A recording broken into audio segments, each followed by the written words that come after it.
Ada sebuah cerita Mbak yang beredar di masyarakat, yang mana bangsa siluman atau bangsa yang tak kasat mata atau bangsa gaib itu bisa memegang uang, dalam arti bisa memiliki uang. Seperti contoh, ada sebuah sosok Mbah yang mana dia juga naik ojek online atau mungkin naik ojek, yang dia juga bisa memberikan uang kepada ojek tersebut. Itu banyak sekali cerita yang beredar seperti itu. Ketika ojek itu hendak pulang, rumahnya berubah menjadi makam, rumahnya berubah menjadi hutan belantara. Kemudian di sini saja yang nyata, yang mana kita juga ikut menyaksikan, ada sosok seorang peri yang bernama Mariati. Dia juga bisa ikut arisan, kemudian juga bisa membelikan seperti mobil, motor kepada masyarakat ya, meskipun masyarakat juga tidak berani menerimanya. Kemudian ada juga peri Farida di daerah Badal, Ngatimili Kediri. Dia juga bisa berkuliah hingga lulus. Kemudian dia juga sering memberikan bantuan-bantuan, misalkan warga masyarakatnya ada yang membangun, kemudian dia juga memberikan material yang didatangkan langsung ke rumahnya. Itu kira-kira gimana Mbak, kok bisa bangsa-bangsa seperti itu bisa memiliki uang, itu dari mana Bang?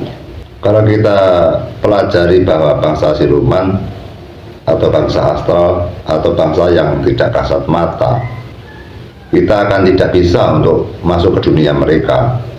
Kalau toh kita bisa masuk ke dunia mereka atau jagat mereka, kita hanya sebatas saja, andai kata 100%, kita hanya bisa mempelajari sekitar 30%. Banyak sekali kejadian-kejadian atau kehidupan bangsa astral yang tidak bisa kita bedah. Kita akan bicara masalah uang yang didapatkan daripada bangsa astral atau bangsa siluman, utamanya bangsa peri atau kuntilanak. Kita tahu bahwa uang diciptakan oleh manusia atau dikuasai oleh pihak bank atau sebuah negara. Kertasnya saja juga tidak sembarang kertas yang dikeluarkan oleh salah satu negara saja. Apabila peri membawa uang, otomatis atau kuntilanak tersebut pasti mencuri atau mengambil daripada milik orang atau bank atau dan yang lain-lain. Karena kita tidak percaya kalau peri itu bisa menciptakan sebuah pabrik untuk menciptakan uang. Sehingga uang kertas yang seperti halnya kita pakai ini dikeluarkan oleh negara, dan negara juga ada perjanjian perhitungan dengan bank-bank dunia. Jika itu kerjaan-kerjaan nyata tidak mungkin dikerjakan oleh bangsa siluman atau bangsa astral. Namun kenyataannya bahwa bangsa astral juga seperti halnya manusia, mereka juga memegang uang. Bahkan ada yang bentuk-bentuk peri yang memiliki uang yang sangat banyak sekali, yang pernah ditunjukkan kepada orang-orang, terutama orang-orang yang tukang tirakata itu sering sekali diberi wujudan seperti uang. Kita akan bercerita satu titik saja bahwa kita juga pernah ditunjukkan oleh sosok-sosok bangsa astral yang mana mereka juga memberi uang. Pada saat kita pergi ke salah satu makam di Jawa Tengah, itu makamnya yaitu Ronto Warsito. Setelah kita bermalam di sana 2 hari, kemudian kita berpulang, kita bersama 2 teman. 2 minggu sebelumnya kita berjanji kepada teman kita bahwa untuk berangkatnya itu adalah saya yang membayar, nanti pulangnya teman saya yang membayar. Kesepakatan itu sudah kita setujui. Setelah kita berangkat ke makam Ronto Warsito, artinya berangkatnya itu yang membayar saya. Artinya saya menagih, pulangnya yang membayar harus teman saya. Setelah kita naik bis dari Seragen menuju ke Kediri, ternyata kondektur bis untuk menarik karcis, memberikan karcis kepada kita, yang ternyata teman saya juga tidak punya uang. Saya minta kepada teman saya itu membayar, Mas, saya bayar, kemarin kan sudah saya yang bayar, perjanjian kita kalau pulangnya yang bayar penjenengan. Ternyata teman saya minta maaf pada saya bahwa sebenarnya mereka berangkat itu sudah tidak punya uang, hanya cukup bensin di motor saja. Saya pada saat itu terkejut sekali, saya kebingungan sekali, saya panik sekali. Saya sangat susah sekali pada saat itu. Takut saya diturunkan di perjalanan. Sedikit demi sedikit kondektur itu menuju ke belakang, menarik uang daripada penumpang. Kemudian semakin mendekat saya takut sekali. Kemudian sang kondektur bertanya, kemana Mas? Saya Kediri Pak. Berapa orang? 2 orang. Harus membayar sekian Pak. Berapa Pak? Sekian, itu katanya dia gitu. Terus saya sebelum minta maaf Pak, saya minta maaf karena saya tadi uang saya kehabisan, maka saya hanya punya KTP dan saya punya jaket saya ini sebagai jaminan. Nanti kapan-kapan saya bisa ke rumahnya Bapak, uang karcis ini akan saya ganti. Seorang kondektur sangat marah-marah sekali, mereka membentak saya, justru karcis yang sudah dicoret dan sudah disubek itu harus jadi uang. Sehingga saya ketakutan sekali, sang kolektor marah-marah ingin menurunkan saya di tengah-tengah perjalanan itu. Kemudian saya hanya bilang, saya minta maaf Pak, karena saya memang tidak sengaja, ini salah paham, teman saya itu kan wajibnya membayar, untuk pulangnya ternyata juga tidak membawa uang. Masa pergi tidak punya uang? Itu kata dari sang kondektur. Iya Pak, saya tidak punya uang. Saya bilang, saya tidak punya uang, saya merogoh ke jaket saya. Pikiran saya memang saya hanya menunjukkan bahwa jaket saya itu tidak ada uang. Jadi kantong saya itu saya balik seperti ini.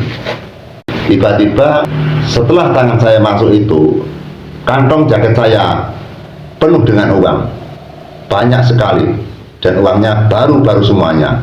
Saya keluarkan satu genggam itu, ya teman saya itu juga tersenyum. Sebatas Mas Bim tidak punya uang, nggak mungkin, karena memang pada saat itu saya lancar sekali ekonomi saya, teman-temanku.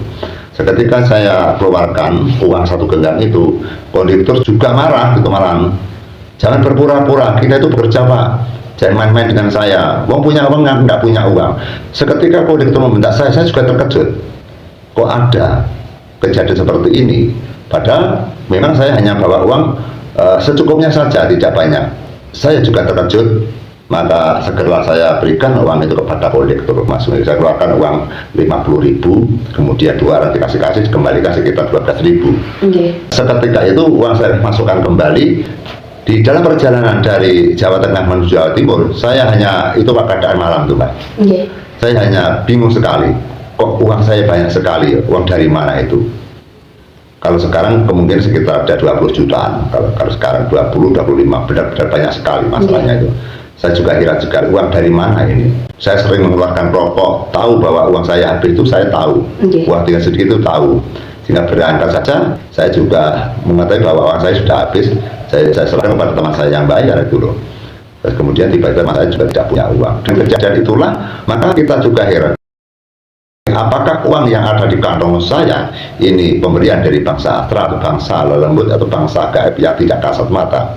Sehingga di kejadian-kejadian yang seperti ini pernah saya lewati, dan banyak sekali kejadian yang seperti ini, bahkan sangat banyak sekali kejadiannya.